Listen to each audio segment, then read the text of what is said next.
Inventos y Patentes, el podcast con toda la información, herramientas y noticias que necesita un inventor para proteger y rentabilizar sus invenciones.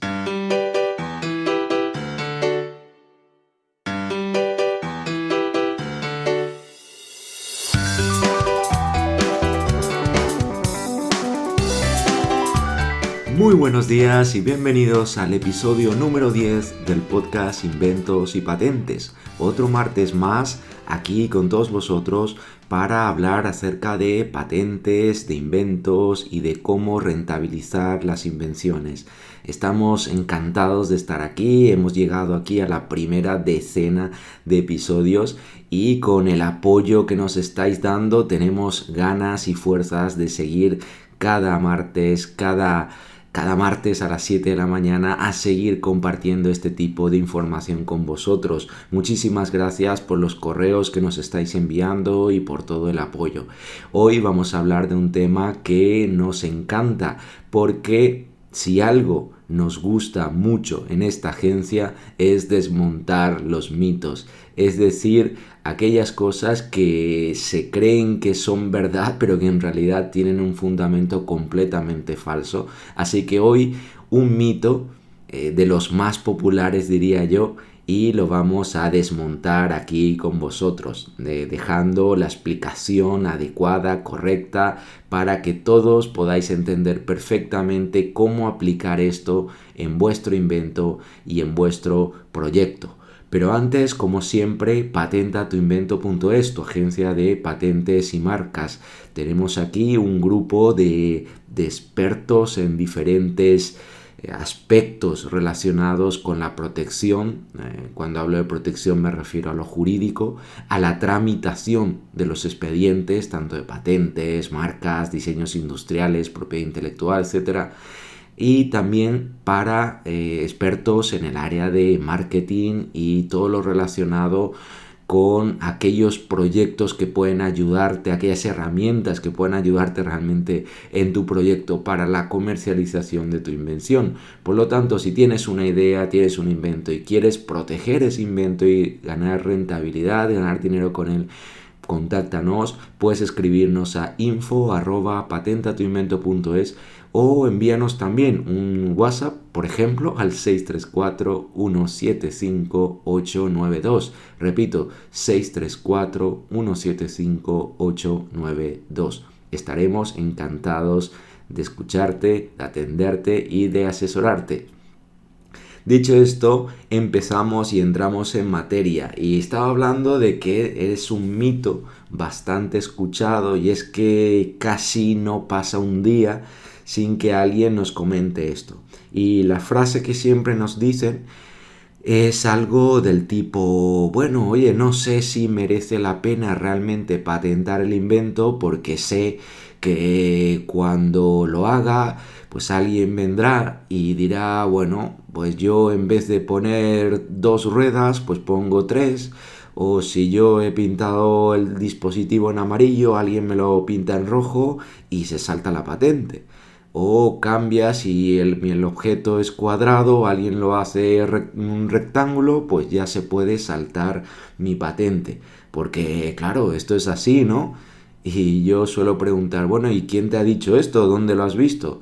Y bueno, pues algunos lo han visto por internet, otros pues quizás lo hayan escuchado del típico cuñado, pero bueno, sea cual sea la fuente, que yo hasta ahora, y de verdad que sigo intrigado con esto porque no sé quién lo ha dicho, no sé dónde aparece, lo estaba buscando, pero no sé quién lo dice. Si alguno de vosotros sabe la fuente de esto, pues que me lo diga porque estoy muy interesado en conocerla.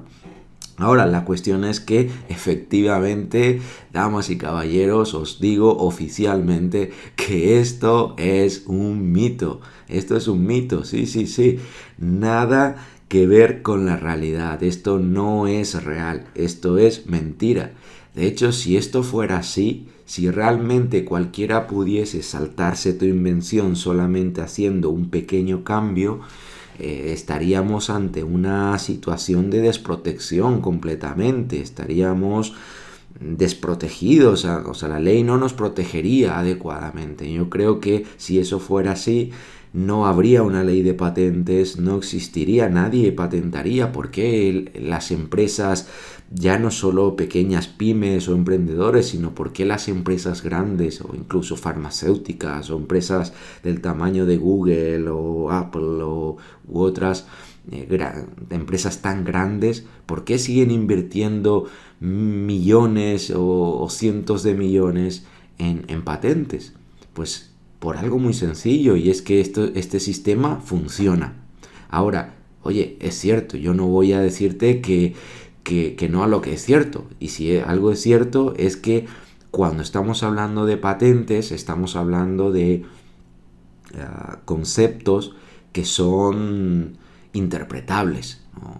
En el derecho no existe lo blanco y lo negro y todos son, digamos, escala de grises, y por lo tanto es cierto que hay muchos aspectos, por ejemplo, en una patente que pueden ser interpretables, y que lo que quizás un juez o un examinador puede considerar un invento igual a otro, pues igual otro dice que no, que son dos objetos completamente distintos.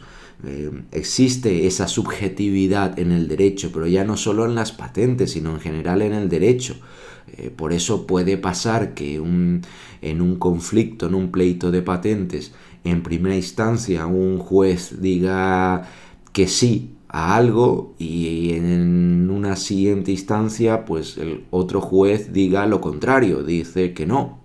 Esto puede pasar. Pero ¿hasta qué punto es falso o cierto, según algunos, esto de que alguien se puede saltar la patente y puede violar tu derecho de patente solo cambiando una pequeña parte, un pequeño aspecto de esa invención? Pues bueno, lo decíamos, esto es un mito. Y además es importante recordar, y de esto hemos hablado en los primeros episodios del podcast, de los requisitos de patentabilidad. Y si recordamos, uno de esos requisitos era la actividad inventiva. Actividad inventiva. Por favor, quedaros con estas dos palabras, con esta frase, actividad inventiva, porque es muy importante. Vamos a recordarlo brevemente. ¿Qué significa actividad inventiva? Significa que no debe ser algo, que un invento no puede ser algo obvio para un experto en la materia. Teniendo en cuenta que todo invento se basa en objetos que ya existen, porque claro, no podemos generar algo de la nada, no se crea algo de la nada. Todo al final, pues oye, estás utilizando partes u objetos completos en determinados casos de cosas que ya existen, y por lo tanto no puedes crear algo de la nada. La materia no se crea ni se destruye, ¿no? Esto lo sabemos. Entonces, lo que tú haces es modificar. Cuando creas un invento, estás modificando objetos, elementos, materiales que ya existen. Entonces, lo que nos dice esto de este requisito tan importante de actividad inventiva es que cuando haces esa modificación y creas un dispositivo, un motor, o creas una máquina, creas un objeto, esa creación, esa modificación que estás haciendo tiene que no ser obvio para un experto en la materia. No puede ser obvio para un experto en la materia, porque si es algo obvio, no es patentable, no cumple ese requisito de patentabilidad, porque no tiene una actividad inventiva.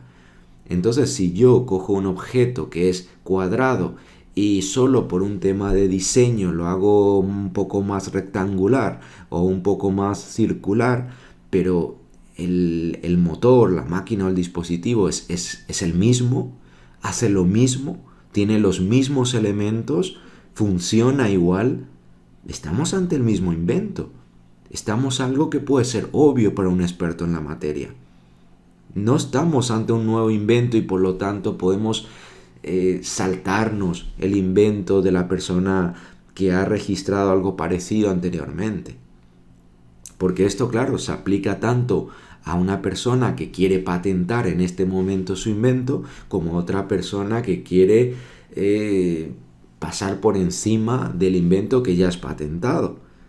tú tampoco lo puedes hacer ni la otra persona. Es decir, si tú coges un invento de otra persona y solo le haces un pequeño cambio puramente estético o irrelevante, o dices, oye, yo en vez de un motor pongo dos y ya está, ya es distinto. Pues no, porque no tiene una actividad inventiva. No es algo que no es obvio para un experto en la materia. Por lo tanto, no sería patentable. Tenemos que tener en cuenta esto. Como decía antes, se aplica perfectamente tanto a si tú eres una persona que ahora mismo quiere patentar un invento, tienes que saber que si tú estás modificando algo que ya existe, no puede ser una modificación obvia porque no sería patentable, como si alguien, un tercero, quiere plagiar de alguna manera ese invento que tú ya tienes patentado. Pues no puede hacer algo que sea obvio, tiene que ser algo distinto. ¿Qué necesitas para tener un invento, para que sea algo patentable? Cumplir ese requisito de patentabilidad, esa actividad inventiva, aportando algo, haciendo una modificación suficientemente importante como para que sea considerado un nuevo objeto, que sea considerado un nuevo invento, en resumen. Esto es importante tenerlo en cuenta. Desmontemos ya de una vez este mito de que cualquiera puede plagiar otro invento haciendo cualquier pequeña modificación, porque esto, lo dejo claro, no es así, no funciona así. Eso es lo primero. Lo primero que tenemos que tener en cuenta es que un invento debe cumplir con ese requisito de actividad inventiva. Ahora, no es el único. Os voy a dar dos aspectos más importantes o dos aspectos adicionales que también son muy importantes. El primero es lo de la actividad inventiva y el segundo tiene que ver con la memoria, y concretamente hablo de la memoria descriptiva de la invención, concretamente con que hay algunos aspectos que no necesitan ser explicados a detalle. Sabemos que en una memoria descriptiva ahí tenemos que describir esa invención que queremos patentar y claro, vamos a suponer que como parte de esa invención tenemos una zona en la que decimos que hay dos piezas que están unidas. Esas piezas quizás tú tienes en mente de que las puedes unir por medio de tornillería, digamos, en este ejemplo. Pero ¿qué pasa? Pues en la memoria descriptiva podríamos decir perfectamente que esas piezas pueden ser unidas por tornillería u otro sistema similar. De manera que si lo que te preocupa es que alguien diga, bueno, oye, vale, este hombre lo hace con tornillos, pues yo en vez de tornillos utilizo un clavo, o utilizo, no sé, velcro, o cualquier otro sistema. Pues entonces, bueno, no te preocupes, podemos en la memoria descriptiva poner perfectamente, esto se puede hacer perfectamente. Y te lo estoy diciendo yo, que llevo 15 años redactando memorias de patentes, es decir, que sé, sé, de este tema sé, de lo que no hablo no sé, pero de este tema en concreto sé. Y se puede perfectamente poner esto, que puede ser por tornillería u otro sistema similar. O simplemente podríamos decir por medios de unión. Y ya está. Que dos piezas se unen por medio o a través de medios de unión apropiados. Y perfecto, o sea, eso en una memoria descriptiva se puede hacer sin ningún problema. Es una forma de blindar la invención de manera que evitar que un tercero tenga la tentación de decir, pues mira, yo en vez de tornillos utilizo un velcro. Si estamos hablando de que un objeto, pues bueno, antes ponía un ejemplo de rodamientos, que estamos hablando de un objeto que tiene dos rodamientos. Pues oye, en una memoria de patente podríamos perfectamente decir que tiene ese objeto al menos dos rodamientos o al menos un rodamiento. Con eso estamos diciendo que puede ser 1, 2, 3, 10, 100, la cantidad que sea. Estas son estrategias que las personas que tenemos experiencia redactando memorias, que una agencia, con una consultoría de patentes, que expertos en patentes pueden ayudarte a blindar realmente esa invención de manera que pueda estar perfectamente protegido el invento. pues son estructuras perfectamente viables. Esto se puede hacer sin ningún inconveniente, ¿no? Hay otros ejemplos que podríamos poner en cuanto a blindar la patente, diciendo que, por ejemplo, tiene un dispositivo o que está elaborado o por medio o a partir de una pieza metálica u otra pieza similar o de material similar. Esto también lo podemos decir.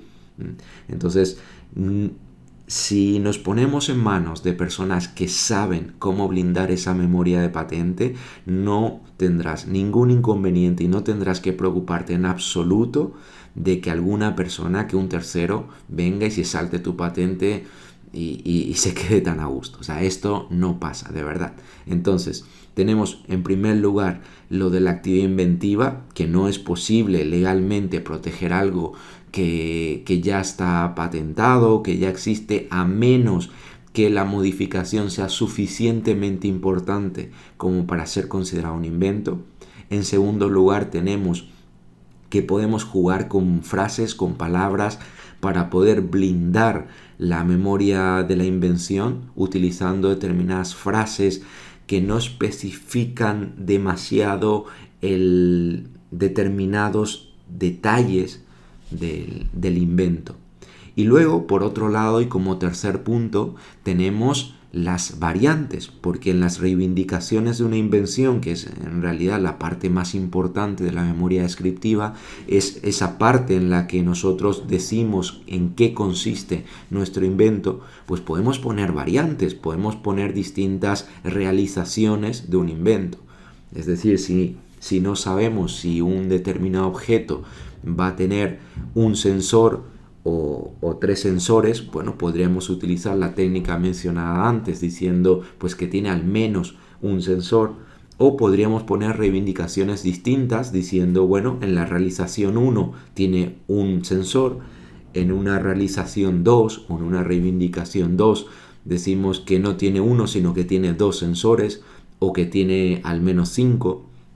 Esto se puede hacer perfectamente. Si vemos que un determinado objeto puede tener unas patas o puede tener algún otro sistema de sujeción o de base, pues podemos decir que en una reivindicación o en una realización este objeto está constituido por una parte A, y que en una realización diferente ese mismo objeto puede estar constituido por un elemento B, por ejemplo, o un elemento C.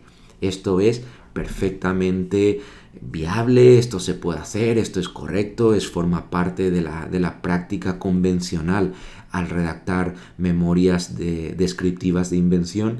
Y por lo tanto, de verdad que no tienes que preocuparte y no tienes que estar dándole vueltas a la cabeza diciendo, oye, esto de patentar, ¿por qué patentar? Si es que seguro que alguien puede saltarse mi patente haciendo cualquier pequeña modificación. Entonces, por favor, desmontemos ya este mito, olvidemos este mito porque es absolutamente falso. Bien, tenemos los objetos, tenemos las invenciones que tienen que tener actividad inventiva, tenemos estrategias en la memoria descriptiva como el uso de determinadas frases, de detalles que no son... aquí en cuanto a esto de los detalles es importante aclarar que hay detalles que sí tienen que estar. Estoy hablando de algunos detalles que sí que los podemos poner de forma más genérica. Y muy importante el tercer punto, recordar que podemos poner realizaciones diferentes, que podemos reivindicar esas realizaciones diferentes de manera a blindar adecuadamente tu invención y que puedan respetarla, que no haya un camino, que no haya ahí un hueco, un agujero de seguridad y que nadie pueda plagiarte la invención sin que eso tenga consecuencias legales. Realmente tenemos las patentes, los modelos de utilidad, tenemos una protección jurídica real. Decía también al principio que es cierto que hay muchas cosas que son interpretables, que esto ya al final son leyes, son derechos y lo que quizás uno ve como negro, otro lo ve blanco y otro lo ve gris, ¿no? Es cierto que es hay aspectos que son muy subjetivos, pero oye, estas leyes son de protección real. De verdad, cuando inviertes en una patente estás invirtiendo en una protección que puede generarte mucha rentabilidad. Así que hoy, en este capítulo, en el episodio 10, hemos desmontado otro mito más, otra falsedad más bastante común que vemos y escuchamos cada día. Estamos desde patentatuinvento.es a tu disposición, con muchas ganas de asesorarte para que tu invención quede protegida y puedas rentabilizarla. Gracias por lo que hacéis como inventores, como emprendedores, porque gracias a vosotros este mundo es mejor. Un saludo y hasta el próximo martes. Adiós.